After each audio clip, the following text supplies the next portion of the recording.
আসসালামু আলাইকুম। বাংলাদেশ বেতার রংপুর স্থানীয় খবরে স্বাগত জানাচ্ছি শাহিদা মিল্কি। ষষ্ঠ উপজেলা পরিষদ নির্বাচনের তৃতীয় ধাপের ভোটে প্রার্থীদের মধ্যে আজ প্রতীক বরাদ্দ দেয়া হবে। গতকাল ছিল মনোনয়নপত্র প্রত্যাহারের শেষ দিন। এই ধাপের ভোট অনুষ্ঠিত হবে আগামী ২৯শে মে। উল্লেখ্য, তৃতীয় ধাপে রংপুর জেলার গঙ্গাচড়াও সদর, লালমনিরহাটের সদর, কুড়িগ্রামের ফুলবাড়ী, ভুরুঙ্গামারী ও নাগেশ্বরী এবং গাইবান্ধা, সাদুল্লাপুর ও সুন্দরগঞ্জ সহ দেশের ১১২টি উপজেলায় ভোট গ্রহণ অনুষ্ঠিত হবে। Bangladesh comptroller and auditor general CAG কার্যালয়ের ৫১তম প্রতিষ্ঠা বার্ষিকী উপলক্ষে রংপুরে ৩ দিনব্যাপী বিশেষ সেবা কার্যক্রম আগামীকাল শেষ হবে।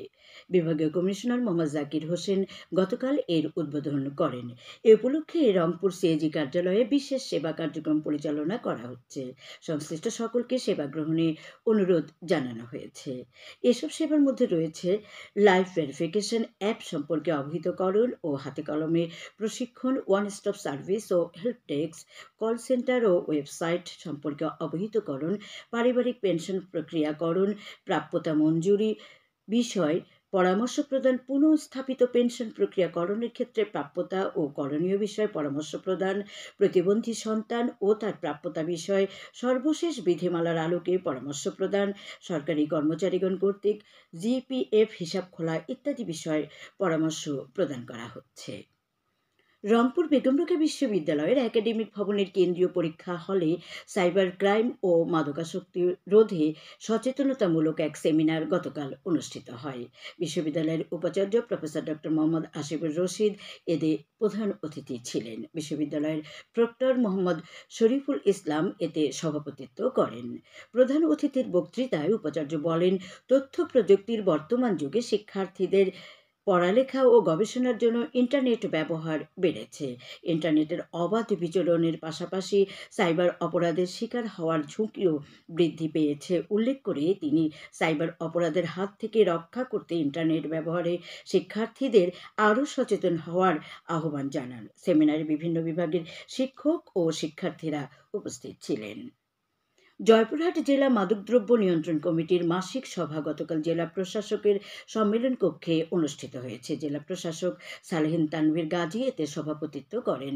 সভায় জেলার সার্বিক মাদক নিয়ন্ত্রণ পরিস্থিতি পর্যালোচনা করে সন্তোষ প্রকাশ করা হয়। এ সময় বলা হয়, মাদক নিয়ন্ত্রণ পরিস্থিতি উন্নতি হওয়ায় মামলার সংখ্যা অনেক কমেছে। জয়পুরহাট সদর উপজেলার উপরচক এলাকায় গ্রীষ্মকালীন তরমুজ চাষে কৃষকদের উদ্বুদ্ধ করতে গতকাল মাঠ দিবস অনুষ্ঠিত হয়েছে। এই উপলক্ষে আয়োজিত অনুষ্ঠানে বক্তব্য রাখেন সদর উপজেলা কৃষি কর্মকর্তা রাফসিয়া জাহান এবং পিকেএসএফ প্রতিনিধি এনএম ওয়ালিদ জামান। অনুষ্ঠানে তরমুজ চাষের সফলতা এবং চাষ বৃদ্ধির বিষয়ে আলোচনা করা হয়। পিকেএসএফ এর আর্থিক সহায়তায় কৃষি সম্প্রসারণ অধিদপ্তর এই অনুষ্ঠানের আয়োজন করে। কুড়িগ্রামের রৌমারী উপজেলায় একটি সেতু নির্মাণ প্রকল্পের কাজ এগিয়ে চলেছে।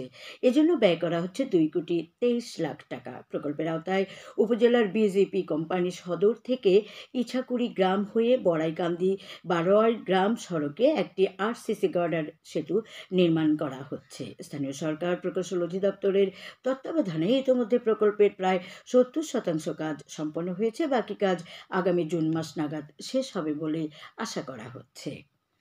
রংপুরে পাবলিক লাইব্রেরি চত্বরে সপ্তাহব্যাপী বিভাগীয় বইমেলা চলছে। প্রতিদিন বিকেল ৩টে থেকে রাত ৯টা পর্যন্ত মেলা খোলা রয়েছে। আগামী ১৭ই মে পর্যন্ত মেলা চলবে। সংস্কৃতি বিষয়ক মন্ত্রণালয়ের পৃষ্ঠপোষকতায় বাংলাদেশ পুস্তক প্রকাশক ও বিক্রেতা সমিতির সহযোগিতায় এই বইমেলার আয়োজন করা হয়েছে। এখন শুনুন কৃষি সংবাদ। তুলনামূলক কম খরচ এবং ফলন ভালো হওয়ায় রংপুর অঞ্চলের চাষিরা চীনাবাদাম চাষে আগ্রহী হচ্ছেন। এ অঞ্চলের চাষিরা এখন চীনাবাদাম ক্ষেতের পরিচর্যায় সময় ব্যয় করছেন।